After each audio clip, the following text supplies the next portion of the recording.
Niroso tamin'ny fanaovana sy ny fifanarahanam-piara-miasa androany ny fikambanana FITI sy ny UNFPA, fifanarahana izay manamarika ny fahavononan'ireo tonta anohy ary indrindra anamafy ireo ezaka-efa vita nanomboka tamin'ny taona 2012.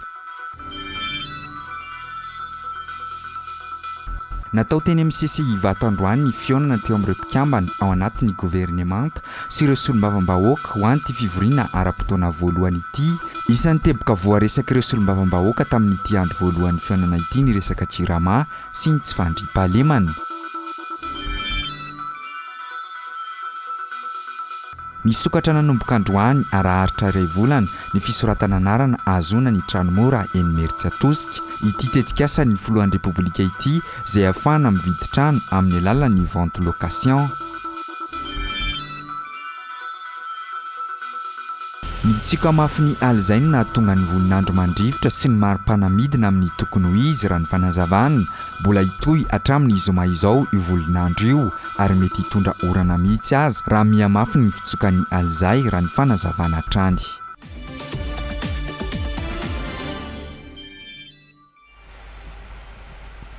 Miarabantsika rehetra tonga soa atao anatin'ny fampahalamba-vao ary manasanao amin'ny pitiavana iaraka ambiketo hatramin'ny farany. Niroso tamin'ny fanaovantsy ny fifanarahanam-piara-miasa androany tetsy alarobia ny fikambanana FITI sy ny tahirin'ny firenena mikambana misana ny mponina na ny FNUAP izany. Ny tanjon'ity fifanarahana ity dia hanomezana ravitra ho an'ny fiara-miasa sy hanamora ny fiara-miasa mikendry ny ahasoan'ny mponina sy ny fampandrosoana eto amin'ny firenena. Laza kosa ny championne ny ady amin'ny herisetra fa ho hitarina amin'ny fandrindram-piterana ny fanentanana izay atao miaraka ao anatin'izao fiara-miasa amin'ny fikambanana FITI sy ny FNUAP izao nanatrika sy nanome voninahitra.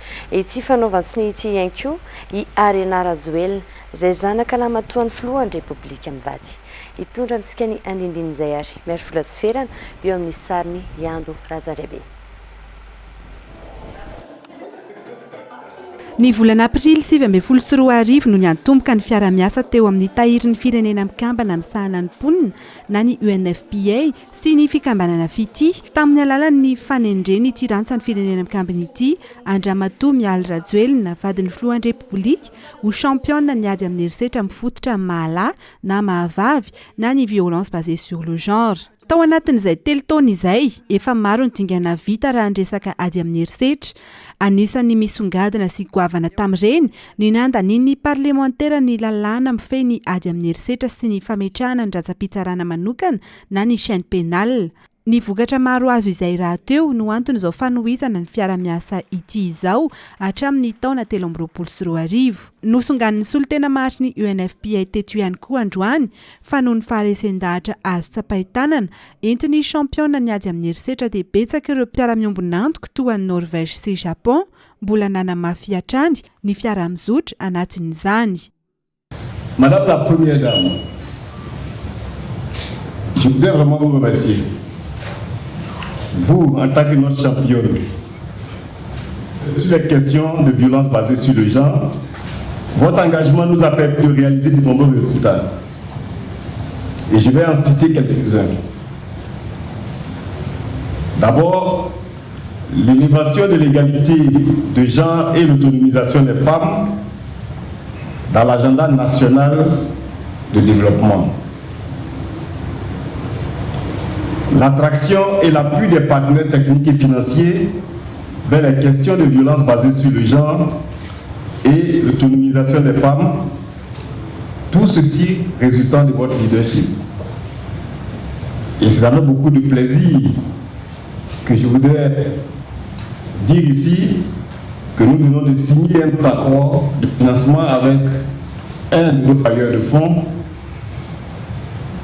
la Norvège. Nous avons aussi signé avec le Japon. Et tout ça, c'est sur le leadership. Donc, la mobilisation des ressources qui est vraiment passée à l'échelle pour nous permettre justement de faire des interventions en faveur des femmes survivantes de violences basées sur le genre. Le plaidoyer réussi pour l'adoption des textes de loi en matière de violence basée sur le genre et la mise en place de la chaîne pénale.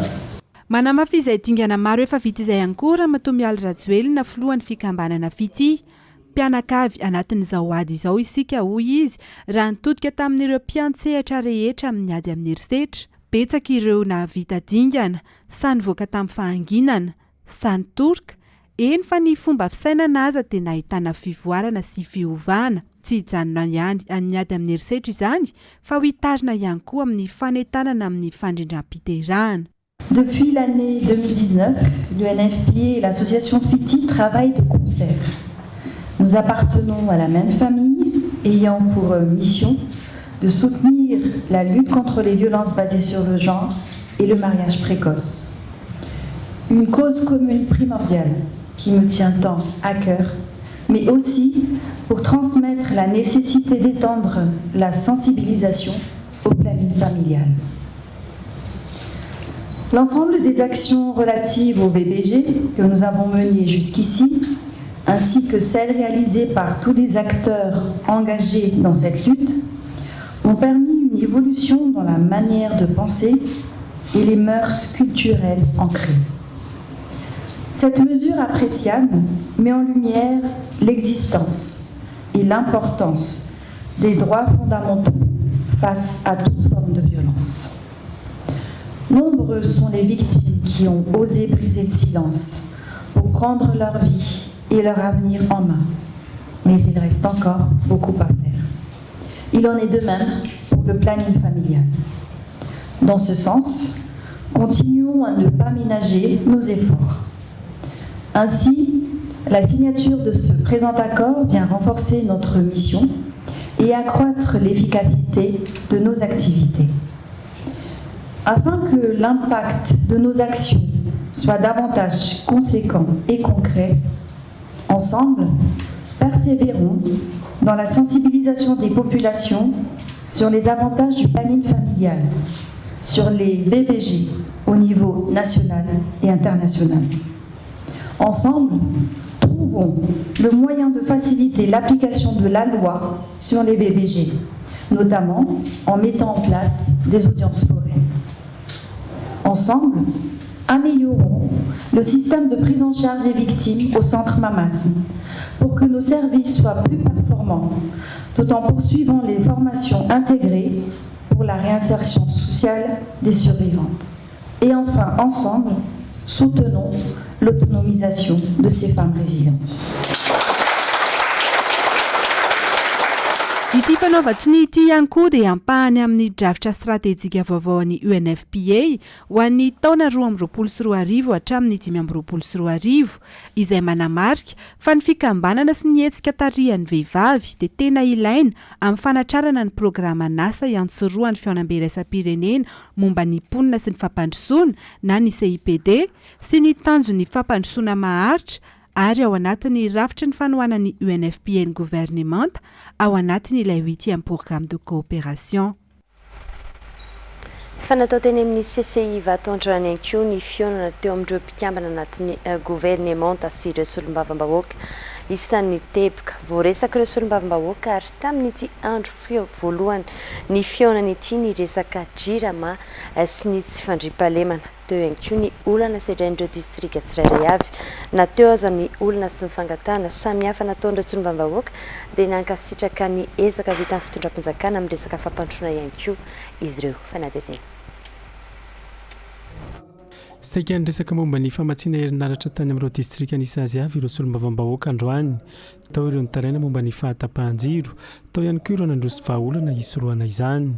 Fangatahana zany izay angatahana zany dia rehefa resaka tamin'ny responsable jirama tao dia hoe simba ny groupna izay vetana 24/24 jiro dia rehefa mahazo groupe izay dia rehefa occasion foana ny azo dia simba foana ny izy dia izany dia mangataka groupe vaovao zany mba ho vahaolana mahatsa mahakasika amin'ny olona jiro ao anatin'ny bongozy.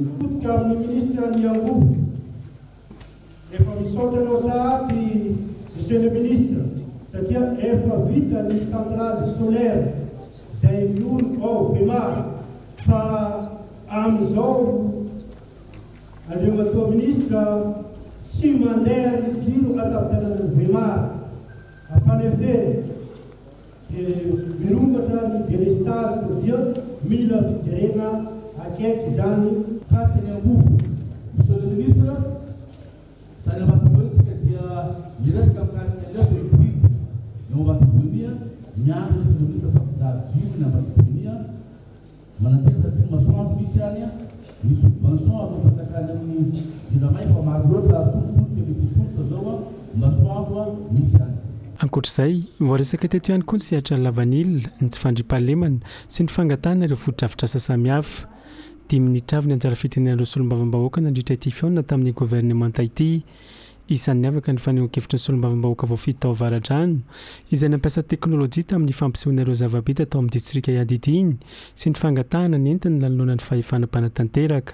Ny fahasalamana dia dimy ny CSP2 manarapetsy fara dia misy anatoko vita karanasy atao efa vita fa octobre fety ny piasa fa ny enfant ny jiro politique angovo afahana fitaovana karakare misy angovo misy angovo eo faratena monsieur le ministre fangasahantsika io fa efa voafefy izy efa misy gradin misy tribune jiva mamamboly izy mangataka io fa le bozina syndika tsy sabako nefa karakely lafa.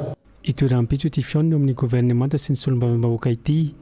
Ny 10% solombavambahoaka no nametraka fanontaniana nandritra ny fiaonana androany ary ny sasa manilin'izy ireo kosa no anatanteraka izany raha ampitso. Fa mbola ao anatin'ny fiaonana eny amin'ny SCCI vatomamo amin'izao fotoana izao ireo mpikambana ao anatin'ny gouvernemanta sy ireo solombavambahoaka aorian'ny fametraha-panontaniana ireo solombavambahoaka kosa no hitondra ny fanazavany ireo minisitra tsirairay avy. Nanao tatitra ny zava-bitandreo ministera roa amby telopolo nanoloanareo solombavambahoaka ihany koa ny prime ministre lehibe ny gouvernemanta Tsai Christian Androany ny alohan'ny roson'ireo solombavambahoaka tamin'ny fametrahana fanontaniana afapo tamin'ny asa vitandreo mpikambana ao anatin'ny gouvernemanta ireo solombavambahoaka raha ny fanehoan-kevitra izy ireo. Radromanjatovo, Setra Randrianasy sy Anjara Rajanarelo. Miaran-tsaina nentina andrafitra ny ezika rehetra nataon'ny mpiavanjakana dia ny fiatrehana ireo hamehana, ny fanarenana ny sepiariana ary fampasoana.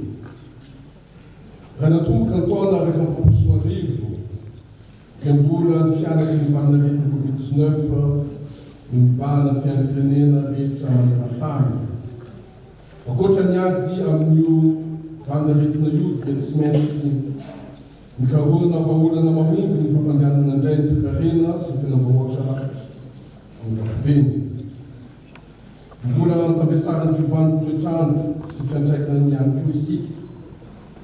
Tsy maintsy nandray mipitra miatrehana ireo hamehanareo ny firenentsika ampandrosoana trano ireo tetikasy rehetra oarana ny fahatarana nisy eto amintsika. Ankehitriny azy dia miaritra fiantraikany miaraka amin'ny Russie Ukraine ihany koa ny eto amintsika.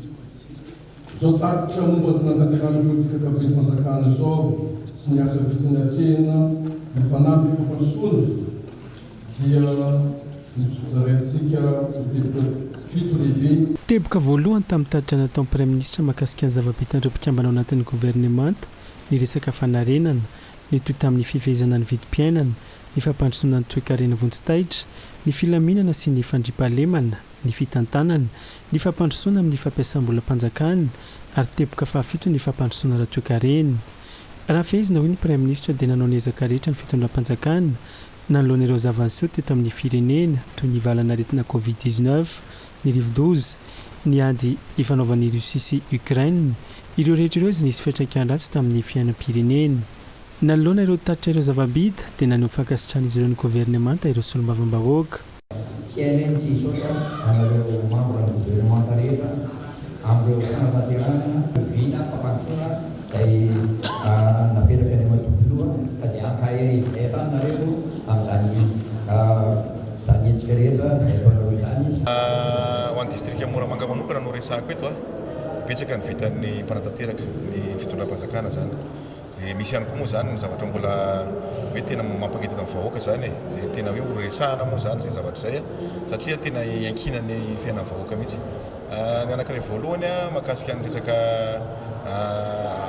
asa zany satria ao zany misy an'le ataontsika hoe zone d'émergence industrielle le hoe atao zany dia parc textile izy io efa hitany toerana anaovana anazy dia menandran'izay zany ny voaka Moramanga indrindra fa ny tanora satria betsaka ny tsy anasa. Ny faharoa ihany koa dia misy an'io le kianja manara-penitra hoe fa nahazo izahay fa mbola tsy vita zany ny tamboa dia anisany hoe sakana anankiray zany tsy ahafana mampiasa an'ilay kianja le izy. Dia ny fahatelo le hoe resaka voie de contournement de la ville fa tena isorana be dabe fa ny foto-drafitrasa sy ny promesse présidentielle zany dia efa betsaka ny azonay ao anatin'ny district Moramanga. Tiako ny manambara fa afa-po zany zahay aloha ary mitombona le zavatra teneniny anay zany na tsy zany nefa manao zavatra tsy mora mbola maro ihany ny zavatra mbola tokony ho ezaka tokony ho atao fa eto dia fa matoraka voninkazo ho an'ny fitondrana manokana fa hita fa misy ny ezaka be dia be io hitantsika eo aby raha ivangandrany manokana moa zany dia misy ny vita ary misy koa ny mbola andalam-panamboarana ary misy koa ny tena hoe vaovao aorina resaky foto-drafitrasa ny tiako tenenina ho anay zay député manohana ny fitondrana dia tiako ny mampahafantatra fa tsy maintsy tokony ho atao zany ny vitany regny foto-drafitrasa zay mbola tsy vita regny zay vao mino fa feno zany ny rehetrarehetra ny hetaheta ny vahoaka dia mino sy matoky eo fa ny 2022 tia mba ho tafiditra ny terrain manara-penitra zay anjaran'ny vangaindrano araky ny fampanantenana nataon'ny filoham-pirenena. Ny antso fifanoana sy fifanoloran-tanana amin'ny fanoizana ny asa fambandrosoana ihany koa ny Prime Ministre Androany. Fahavolavolan-dalàna roa kosa ny lany teo anivon'ny anteny Merandoholona nandritra ny fivoriana azon'ny be sy ny maro natrehana Androany.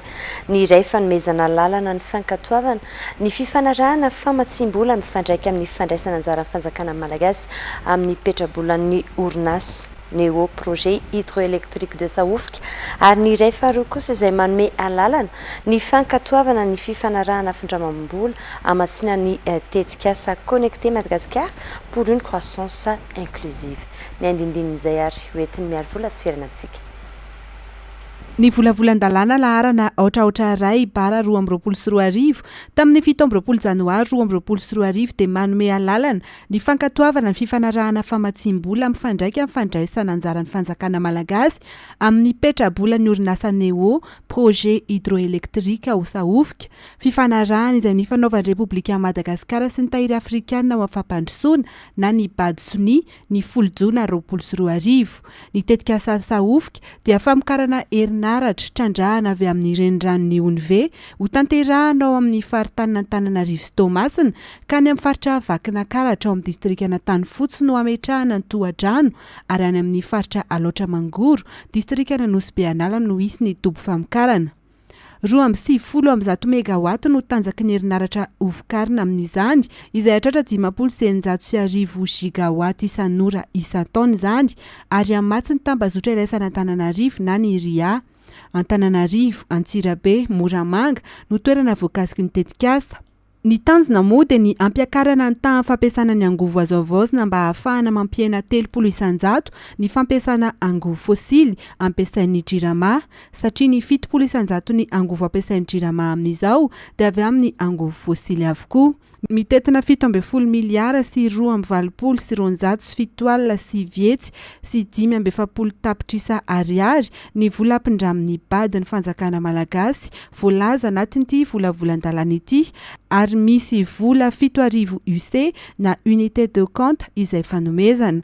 Ao anatin'ny fanatanterahany tetikasa ity dia isy ihany koa ny fanamboaran-dalana miala avy ao amin'ny distrikana Tanyfotsy makany Belanitra mirefy 10 kilometatra ary avy ao Belanitra makany amin'ny toerana misy ny tohadrano mirefy 2,30 kilometatra.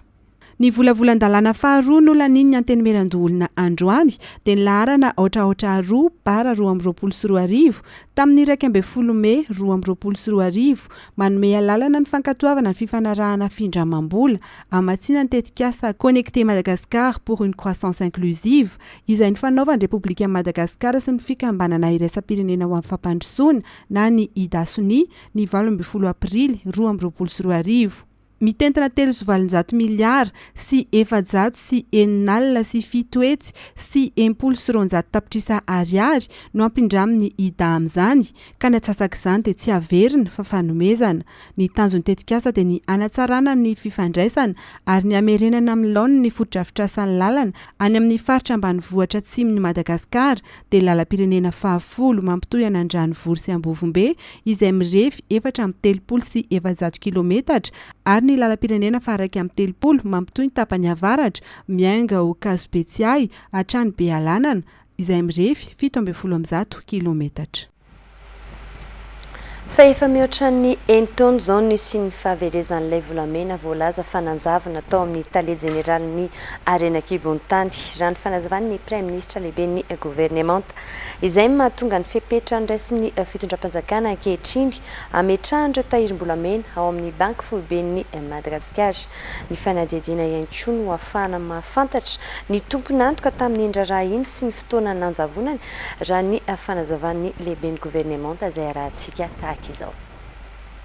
Ny fanjakana ny tour mahakasika an'io, ny fanjakana amin'ny tour dia ny DLC, direction de législation contentieux avant primature izay no tour mahakasika anazy io.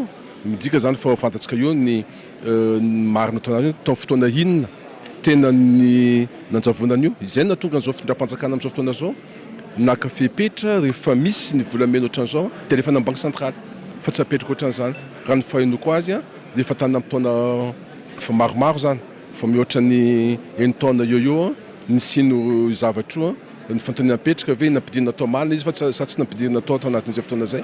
Ny enquête no namarina an'izany rehetrarehetra zany fa nitsika amin'izao fotoana zao fotsiny dia zao ny tour aloha ny fanjakana ny tour ny tenako zany hoe ny ao anivon'ny primature ny tour dia ny faharoa satria tia fantatra ny marina mahakasika an'io mba fantany oviana marina zany zavatra rehetra zany ary izy daholo no voasarignitra ao anatin'io resaka bolamena izy. Taorian'ny fanalefantsary nomen'ny filohan'ny Repoblika tanatin'ny fanamariana ny fetim-pirenena dia voafonja 2,700 no nivoaka avy hatrany ny fonjana tamora androany.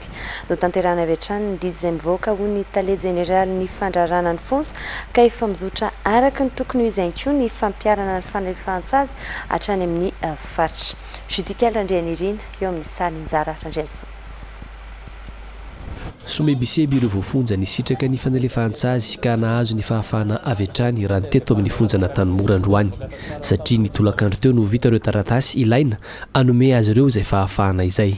Mety amin'ny fonja tsy maintsy miandra le zo tonga ety zany le décret mihitsiny miaraka amin'ny circulaire d'application zay zany vao afaka mandefa olona zay vao tonga androany zany izy dia efa eo am-panatanterahana azy zany zay zao. Maromaro izy ireo no nikarakaraina teto androany misy 2,700 sy 700 mianada. Isan'izany ty tovolahy iray ity izay efa tsindrinona tokoa hamonjy fodiana ary nilaza fa vonona ny iova. Avril 2020 25 nizanoako teto da sisa efa bolana nasorany remise io fa fizaligna be misy da fahasambarana be dia be misy nagnasorany remise anazy. Dia fiainako amin'izay aloha veritreritry koa raha mifivoako ty tonga dia ndeha vady mazanako miaraka amin'ny fianakaviako leo mivavaky fa sy sara izany migadra zany. Tsy ny teto Antananarivo ihany fa manerana ny faritra ihany koa dia nizahana ny anatanterahana aingana ny didim-panjakana izay nivoaka. Tany mivoaka amin'ny eny manjery ny zavatra iny dia efa manankery vetrany ka na izany aza nefa tsy maintsy misy ny ataontsika hoe karazana circulaire d'exécution anatanterahana an'izy iny. Efa vita maly zay circulaire zay voasiny maly dia efa naparitaka eny amin'ny fonja rehetrarehetra eny amin'ny foibe paritra rehetra manerana ny nosy dia ndikan'izay zany efa tonga any amin'zareo le izy zany amin'izao ary efa samy miezaka daholo mandratanteraka an'iny didim-panjakana iny zany ny tompon'andraikitra rehetra. Manamaivamaivana ny fahafenoan'ny fonja ny famoahana fanalefahantsy toy ireny saingana izany aza dia efa miezaka hatrany ihany koa ny eo anivon'ny fitsarana anafainganareo raharaha mba hanenana ny afenoana be loatra eny anivon'ny fonja. ho fanomanandreo voafonja amin'ny fiverenana eny anivon'ny fiarahamonina dia misy ny fanabeazana manokana nomena azy ireo mandritry ny fanefan'ny saziny tetsy Atamora dia voafonja vehivavy misy 3 no nahavita fiofanana momba maha-olombelona hiatrehan'ny fivoahany ka nomena ny taratasy fanamarinana izany izy ireo androany. Fiofanana izay niarahan'ny ministeran'ny fitsarana sy ny fiangonana ara-pilazantsara. Fanadadiana. Tsy toeram-pamaizana fotsiny fa toerana natao antsiana ireo nani mba hananany toerana mendrika azy eny anivon'ny fiarahamonina raha izay mivoaka eto ny fonja. Antony anabeazana ireo voafonja maha-olo mendrika rehefa miala eto. Olombelona tahaka antsika izy ireo mpiray-tanindrazana amintsika manana ny zo maha-olombelona izy ireo. Ireo dia mandalo ihany ato amin'ny fonja. Ny fonja dia toerana fandalovana ka ny ministeran'ny fitsarana moa zany dia manana ny lalantsaina mandrakariva ny atao hoe ny voafonja dia mbola verina mandrakariva eny anivon'ny fiarahamonina moa zany ary ery ny hoentina amokatra izy ireny rehefa miverina ao anivon'ny fiarahamonina moa zany.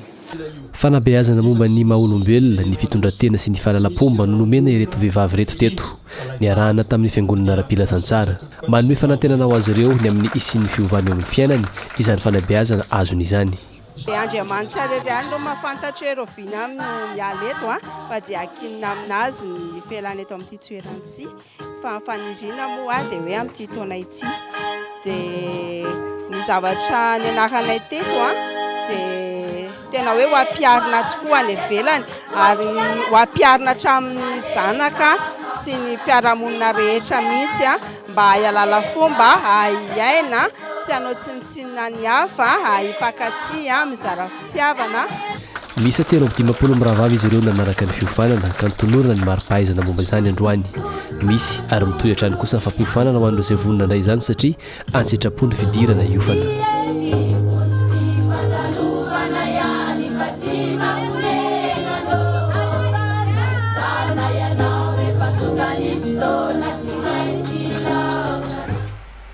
Mandidina ny aotra faingo 40 isanjato ny tahan'ny olona manana fahasembanana eto Madagasikara raha ny antotanisa azo tamin'ny fanisana ny mponina na ny RGP H3 izany.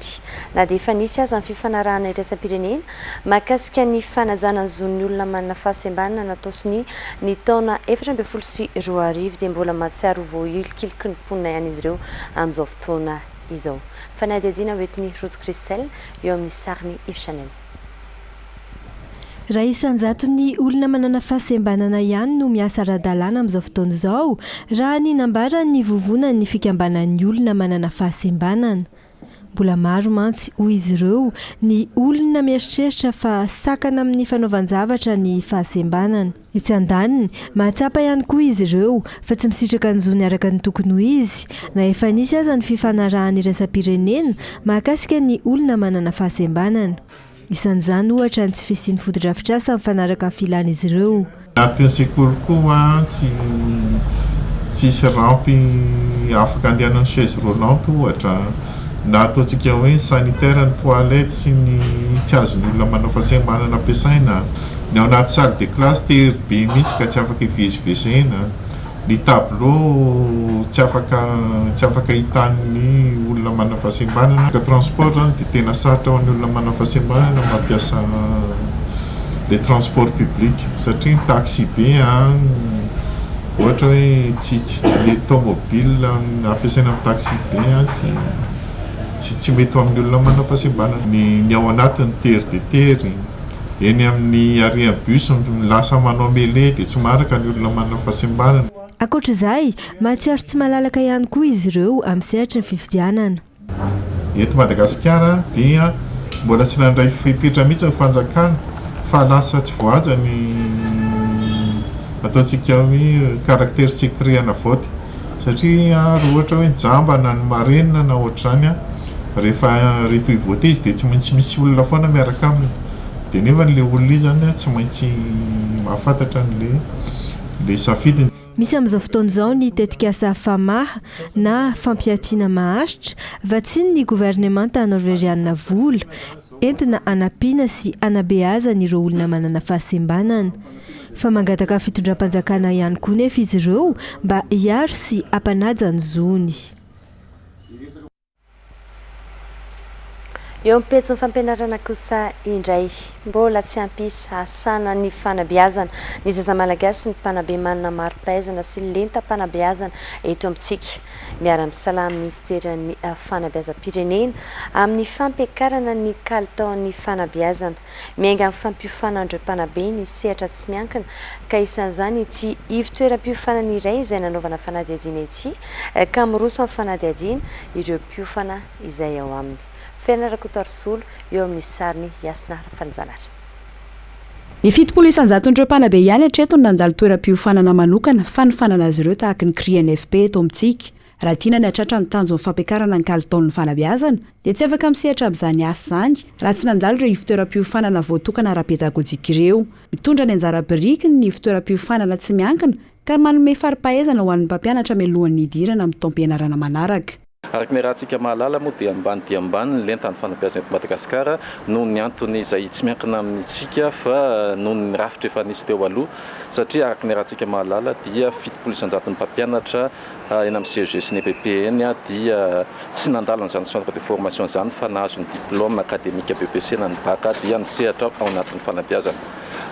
Anivelana any amin'ny tany mandroso any nefa dia tsy misy olona afaka misehatra eo amin'ny fampianarana raha tsy mivoaka avy any amin'ireny centre de formation ireny. Izay indrindra nahatonga ny FEM nitondra tolo-tanana niara-misa lata amin'ny fanjakana amin'ny fametrahana an'izany institut izany mba hanomezana chance ireo mpampianatra izay tsy nanana chance handalo amin'izany centre de formation izany na tsy nandalo ny anjery manontolo fa tonga dia nandray ny asa fampianarana. Mpampianatra frama sy fampiasa-panjakana no akamaroan'ireo niofana sy nanamafitra kefa amin'ity ivy toeram-panofanana ity mahazo mari-pahaizana izay eken'ny fanjakana ny mpiofana. Niveau 1 natokana ho an'ireo mpampianatra na olon-tsotra manana ny diplôme akademika BEPC dia mianatra mandritra ny 3 taona izy ireo dia mahazo ny diplôme bac en éducation na ny diplôme de technicien en sciences de l'éducation catégorie 3 izy io ao amin'ny fonction publique. Dia misy ny niveau 2 natokana ho an'ireo izay manana diplôme akademika BEPC bac dia mianatra mandritra ny 2 taona ihany koa izy dia mahazo ny diplôme de technicien supérieur en sciences de l'éducation bac plus 2 catégorie 4 ihany koa izy io dia misy moa ny licence sy ny master. Nanomboka androany ny fanadinana ho an'ireo mpampianatra frama sy mpampianatra ho an'ity ivy toeram-piofanana ity ka avy amin'ny lafivalin'ny nosy ireo nandray anjara. Eo ampezin'ny fampianarana izay hatrany latsaky ny 300 mpianatra eto Madagasikara no misafidin'ny série scientifique rehefa manala ny fanadinam-panjakana ambany io io ka hatsaraina ny kalitaon'ny fampianarana eny anivon'ny lycée général sy technique ary ny manofana arakasa manomboka izao fandresena miray sy Ivanel. Ny fifehezana ny taranja matematika sy fizika ny manahirana indrindra ny ankamaroan'ireo mpianatra ny an-tsekoly. Betsaka ihany koa ireo mpampianatra tsy manana teknika ahafahana mampita ny fahaizana amin'ny mpianatra, ahafahana manatsara ny kalitaon'ny fampianarana eny amin'ny lycée teknika général ary manofana arakasa eto Madagasikara, ampina ny fahaizan'ireo mpampianatra amin'ny taranja matematika sy fizika, ny frantsay ary ny informatika. Ireo taranja fiofananareo dia hita fa tsy voafehan'ny mpianatra eto Madagasikara. Ny mpampianatra koa dia mila hatsaraina ny fomba fiasany satria tsy resaka ataontsika hoe contenu ny fampianarana fotsiny no hatsaraina fa ny fomba fiasa, fomba mampita ny fahalalana amin'ny ankizy amin'ny anaran'ny fitaovana numerika.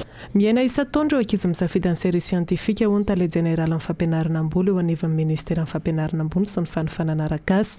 Tamin'ny taon-dasa teo nahatratra 8,790 sy ray hetsy ireo mpiadina tamin'ny baccalauréat ary 2,700 tamin'ireo ihany no nisafidy ny taranja siantifika. Maninona iarahantsika malala fa ho anay zao izay mikarakara ny baccalauréat ao ministera amin'ny fampianarana ambony ohatra dia ny série A2 no betsaky indrindra. Fa ny série scientifique ohatra ny série C, série D dia miena isan'ny taona foana ka dia anisany tombony iray ho antsika ny fanatsarana hoentina amin'ity projet performatia indrindra moa ho tian'ny ankizy amin'izay zany ny taranja scientifique ka ho maromaro ny zanatsika isafidy ny série C zany amin'ny manaraka. mpampianatra rivo eto Madagasikara no isitraka ny performe fiofanana irahana amin'ny agence universitaire de la francophonie, ministera ny fanabeazam-pirenena, ministera ny fampianarana teknika sy ny fiofanana arakasy ary ministera ny fampianarana ambony sy ny fikarohana ara-tsiansy. Misokatra ny fifaninanana idirana ho mpianatra kilasy faharoa amin'ny sekoly miaramila pirenena ao Amberavina Fianaratsoa ho tanterana ary ny voaloha hatramin'ny faha 1 volana aogositra ho avy izao ny fifaninanana mandreo faritra sy ny fiarovana ny fandriampahalemana misy valo manerana ny nosy zazalahy 14 hatramin'ny 17 kosa no antsoina hifaninana ao anatin'izany. Sitra Andrianasa. Isan'ireo sekoly miaramila tranainy indrindra ny sekoly miaramila pirenena na ny semipi ao Beravina Fianaratsoa amin'ny alalan'ny fifaninanana no idiranao ka ireo zazalahy 14 hatramin'ny 17 taona manana ny mari-pahaizana BEPC no raisina amin'izany. Aorian'ny fifaninanana izay ataon'izy ireo miditra ho kilasy faharoa na seconde ao Fianaratsoa ireo zazalahy ireo. Iantohan'ny fanjakana avokoa ny landretra amin'ny fianarana aorian'ny baccalauréat manana safidy ireo mpianatra na anao ny kilasy préparatoire idirana amin'ny akademia miaramila Antsirabe na anaraka fiofanana ho dokotera miaramila na ihany koa isafidy ny ho mpanamory fiaramanidina miaramila. Anisan'ny nampitolagagan'ny maro nandritra ny matso ny tanterahina tetsy Mahamasina tamin'ny fankalazana ny faha 12 taona nijoroany ny folo alindahy ny fihetsika ny rindra nataon'ireo mpianatra tao amin'ny sekoly miaramila pirenena.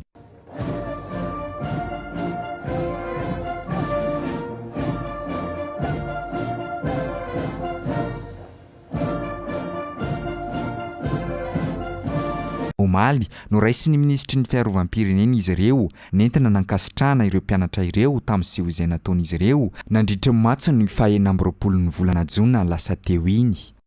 Ary eto koa dia misaotra manokana ny sekoly miaramila pirenena tamin'ny fampisehoana synchronisation japonaise moa filazana azy Omaly tao amin'ny maso lehibe tao amin'ny stade Barea satria tena nafinaritra mihitsy ary mino mihitsy ary manantena fa nahitan'iny ny tanora malagasy dia PDB ny te hanao fanadinana hiditra amin'ny sekoly miaramila pirenena satria zavatra mampihetsi-po ary mampietsika ny ambony ankizy sy ny tanora kely zany ny zavatra ary tena ahitana fa tena misy discipline, misy fahaiza-manao ary tena mendrika an'le devisendrareo hoe fahaizana, fahendrena, fandresena ny zavatra hita ao. Amin'ny ity taona ity andray mpianatra misy 50 ny avy ao anivony ny sekoly miaramila pirenena ho tanterahina ny iray hatramin'ny 12 aogositra ho avy izao ny fifaninanana eny anivony faritry ny fiarovana sy ny fandriampahalemana na ny ZDS misa 9 manerana ny nosy kosa no ahitana ny andindininy mikasika ny fifaninanana. Fasokatra nanomboka androany ary aharitra mandritra ny iray volana ny fisoratana anarana azona ny tranomora eny Imerintsiatosika tafiditra anatin'ny tetikasa ny filoham-pirenena ny fampitsitrahana trano fonenana ho an'ny mponina ka tafiditra anatin'izany ity tetikasa ity izay ahafahana mividy trano amin'ny alalan'ny vente location.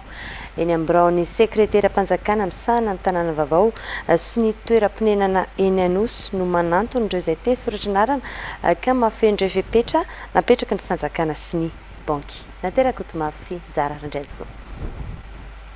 Misy amin'ireo mponina mony eto an-drenivohitra sy ny mandinina no tsy manana fahafahana manangana trano ary saika ny ankamaroan'ny mponina dia manofa trano avokoa. Fa eo ihany koa ny amaroan'ny olona monina eto an-drenivohitra no antony nanaovan'ny filoham-pirenena ny tetikasa tranomora hanamorana ny fahazon'ny vahoaka malagasy trano fonenana. Ho an'ireto olona izay tonga nanantona ny soratra anarana androany ireto dia olona manofa trano avokoa ary tsy manana fahafahana manangana trano ka tena manala fahasahiranana ho azy ireo ny fisian'ny tetikasa. Raha ny faniniako azy zany dia mba misy tombontsoa ihany koa satria raha fa mipetraka maharitra eo zany ianao dia zahanao dia mba ho lasanao le izy any aparany any. Enjakenjana aina aloha amin'ilay izy satria matetika zany sahirakirana amin'ilay fidiram-bola. Dia izay mba mahatonga azy hoe aleo mba misy an'ity dia mba azo enjehana zany isam-bolana le izy. Amiko aloha dia hitako hoe mety le izy satria amin'ilay izy le hoe vente location efa nieritreritra mihitsy hanamboatra trano dia nefa mahita an'ity dia mba mitante hiditra amin'ity kely aloha ohatrany hoe moramora kokoa zany satria ilay fitaovana materiel hanaovana trano zao efa mialafo be dia tsy zany misy ohatrany hoe occasion. Ianao zany mbola tsy manana trano fa mbola mpanofatra eto? Manana aloha e fa ho an'ny taranaka. Intéressant zany le tarifan'le izy le hoe par mois. Raha le tarifany alevana zareo zao le hoe 200 000 ariary par mois zakany otrany hoe zaka amin'ny akapobeany zany tokony hoe zaka satria raha mividy matériaux de construction zao tsiny somary miakatrakatra daholo. Hatramin'ny orana tongavanay tetsy an-toerana ny tapany maraina olona mahery ny enimpolo no efa tonga ny soatra anarana amin'izao fanomboana izao teto amin'ny biraon'ny sekretera-panjakana izy ny tanana vaovao sy ny toeram-ponenana. Tonga eto ireo olona dia mameno taratasy ary misy ireo tompon'andraikitra manazava ny mombamomba ilay trano firenena duplex izay sy tranom-ponina amin'ny alalan'ny vente location ka mandinina ny 5,7 alina sy 2 hetsy hatramin'ny 2 hetsy no aloha isam-bolana mandritra ny 5,10 hatramin'ny 20 taona.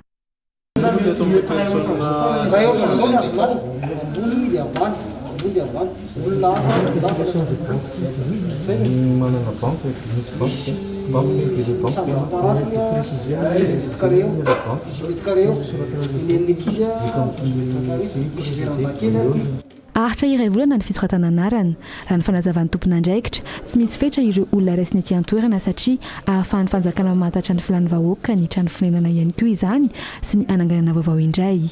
Ny fisoratana anarana dia tsy mametra ny fanjakana hoe olona zao ihany fa ray volana ny fisoratana anarana dia mandritra izay ray volana izay dia raisina daholo ny anaran'ny olona rehetrarehetra. Ny antony koa moa izany tonga dia efa ahafantaran'ny fanjakana hoe firy no vahoaka intéressé amin'ilay tranomora duplex ary tsy ny tranomora duplex ihany fa manana zavatra be dia be atolotra koa ny fanjakana ankoatran'ireo tranomora duplex eo no lafolafo kokoa eo ny antontoniny ary eo ny mora dia voakasiky ny projet fanamboarana trano daholo zany ny malagasy rehetrarehetra. Aorianan'izao dia isy ny fiantsoana hoe appio les documents satria tsy maintsy asiana proof daholo le zavatra voasoratra ao anatin'ny fisoratana anarana dia omena amin'ny banky dia raha iasa ny fanjakana sy ny banky amin'ny fanomezana an'ilay trano. Ao aorianan'ny fisoratana anarana ny banky indray no mandray an-tanana ny toy ny tsingana manaraka amin'ny sivan'ireo olona izay tena manaraka ny fepetra raha ny fanazavana trany. Ao aorianan'ny fisoratana anarana eto an-drenivohitra hitohy amin'ireo faritra hafa misy ireo trano firenena indray ny fisoratana anarana iandraiketan'ny sekretera-panjakana madidi ny tanàna vaovao sy ny toeram-ponenana.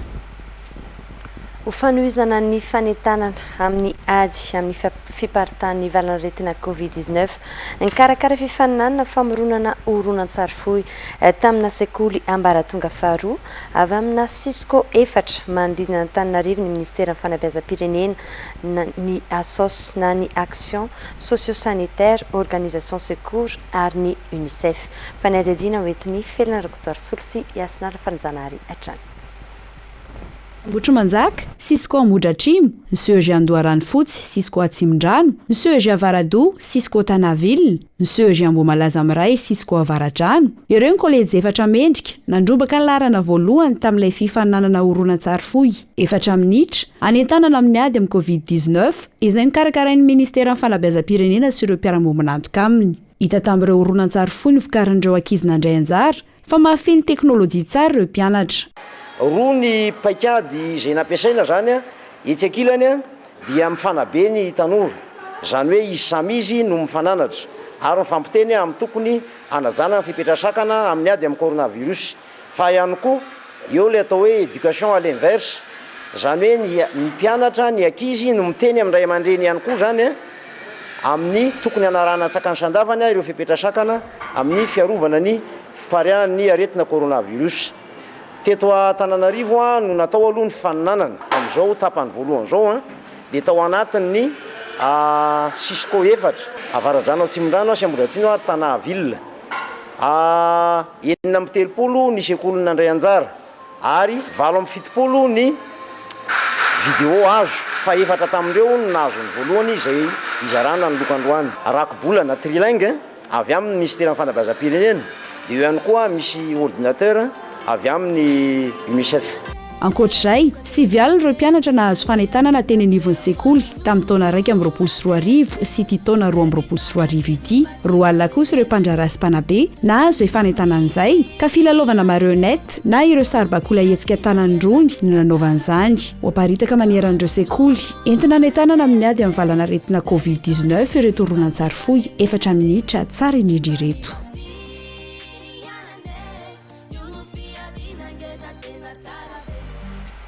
eo ambavao ny toetr'andro kosa indray ny tsika mafy ny aly izay ny mahatonga ny volonandro mandrivotra sy ny marim-panamidina noho ny tokony ho izy raha ny fanazavana ny entiny mpamantatra ny toetr'andro mbola hitoetra amin'ny zoma io volonandro mamiry firy io ary mety hitondra orana mihitsy azy raha toa ka mihamafy hatrany ny fitsokan'ny aly izay raha ny fanazavana hatrany fitsy miariko feny 20 degré Celsius ny maripana ambany indrindra raha nidina ho 20 degré Celsius kosa ny maripana ambony indrindra ho an'ny eto avoatany amin'izao nitsokan'ny aly izay nantsodrivotra avy any atsimo atsinana no mamaritra io volonandro io nahazo vahiny no itsodrivotra io manomboka alina ka tafakatra 9 hatramin'ny 20 kilometatra isan'ora kosa ny fitsokan'ny rivotra ho an'ny eto avoatany sy ny tendrony avaratra antony mampahery ny rivotra amin'izao fotoana izao mbola hitoetra amin'ny zoma zao io volonandro io ka andraona andrivotra sy anirika araka izany ny andro indrindra ho amin'ny rahampitso mety hanorana mihitsy aza raha mihamafy ny tsokany aly izay mahatratra 5 ka hatramin'ny 10 kilometatra isan'ora kosa ny fitsokan'ny rivotra any amin'ny morontsiraka avaratra atsinanana ka tafakatra 4 metatra ny avon'ny onja ho an'ny atsinanana raha 10 metatra mihitsy ny antaolanaro manalavitra ny masoandro ihany koa ny lalan'ny tany manodidina amin'ny masoandro na ilay antsoina hoe orbite amin'izao fotoana izao tranga izay misy fiantraikany manerana izao tontolo izao noho izany dia hidina kely ny maripana raha ny fanazavany ny sampana mpamantatra ny mety ho toetry ny andro hatrany ilay soky analyse kosa nefa ny tena mamaritra ny toetrandro amin'izao na ilay atao hoe régime d'Alizé très actif izany ny fanazavana hatrany. raha somary iverenantsika kosa ny fiankalazana ny fety-pirenena nanamarika ny fety-pirenena ihany koa ireo malagasy mila ravinahitra any Rosia ka tao Moscou renivohitra no ambom-pionan'izy ireo ny sabotsy 20 jona lasa teo natratra 200 ny malagasy ireo teratany hafa any Rosia izay manara malagasy tonga niarana ankalaza ny fety-pirenena anisany andray anjara sy nanampy tamin'ny fikarakarana ny fikambanana ARM na ny les amis de la Russie à Madagascar isan'ny nanamarika ny korana nataon'izy ireo ny lalao ara-panatanjahantena samihafa toy ny tsipy kanety be baolina kitra ny baskety ary ny volley nozaraina fahatsiarovana toy ny amboara sy medaly ireo mendrika tamin'izany lalao izany nilaza ireo malagasy monina any Rosia ireo fa manaraka akaiky ny toetra raha misy aty an-tanindrazana ary ny rarosoa malagasy rehetra sy ny mpitondra izy ireo mba hisiany ny tena fampandrosoana ny firenena. Ny commune Ambomangakely no nandray ny fankalazana ny fety-pirenena ho an'ny distrika Navaradrano.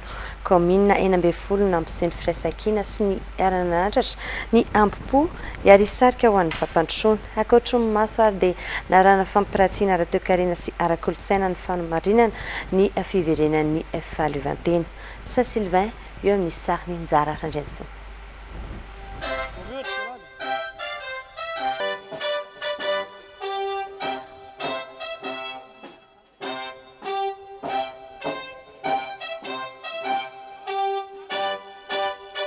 Ny polisy pirenena, ny polisy munisipaly ary ireo sampandrarasy fikambanana maro miantsehatra eto amin'ny distrika Navaradrano no mandray anjara amin'ny matso. Samy mitana andraikitra amin'ny asa fampandrosoana ny firindra fiarahamonina izy ireo.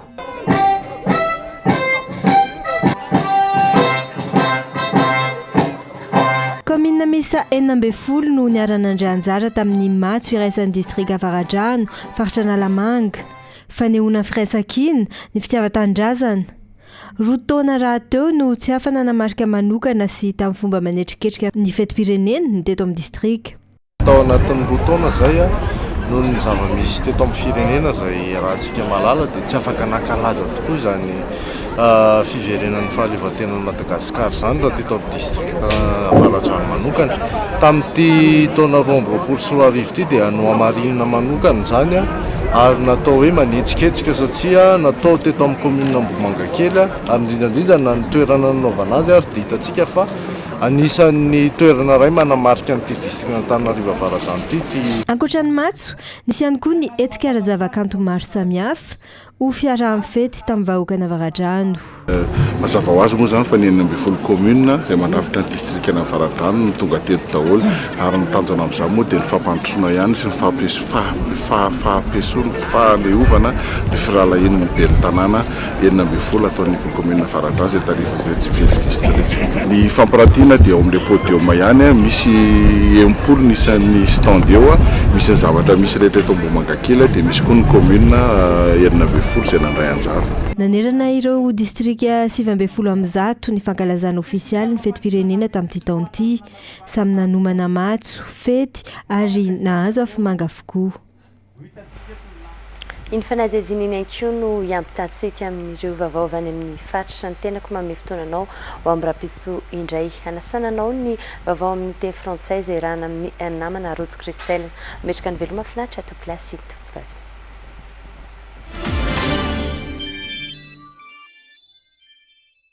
Ikermeso ny karakarain'ny tafika malagasy efa nanomboka ny 15 Jiona lasa teo no nanomboana ny fanamariana ny 12 taona niverenan'ny fahaleovantena teto amin'ny renivohitry ny faritra Anosy.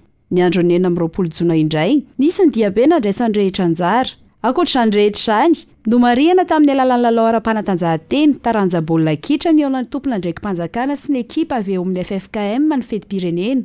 Nisy koa ny hetsika ara-tsosialy ho fanampin'ireo mpiarabelona izay nitarihana tao amin'ny fiadidin'ny faritra.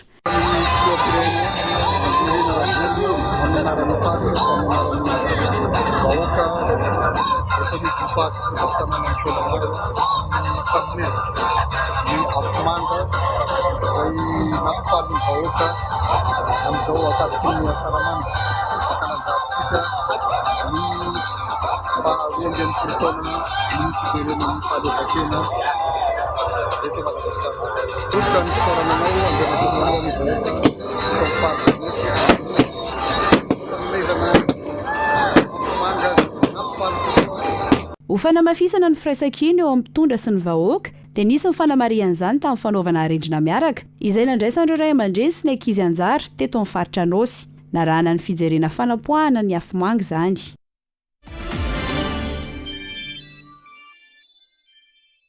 Roa taona ny fandimby izay tsy nisy fankalazana ny fetim-pirenena teto amin'ny kianja Rasolonjatovo Ambatondrazaka.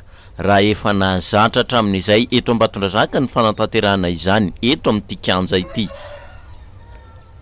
Teo ny antony fisian'ny valanaretina Covid-19 ary teo ny fanamboarany ny fitondram-panjakana ankehitriny tarihan'ny filoha Andry Rajoelina ity kianja manara-penitra ity. Efa nisitraka sady ny fahavitan'ny kianja manara-penitra eto Ambatondrazaka ny vahoaka tamin'ny alalan'ny fankalazana ny 12 taona niverenan'ny fahaleovantena.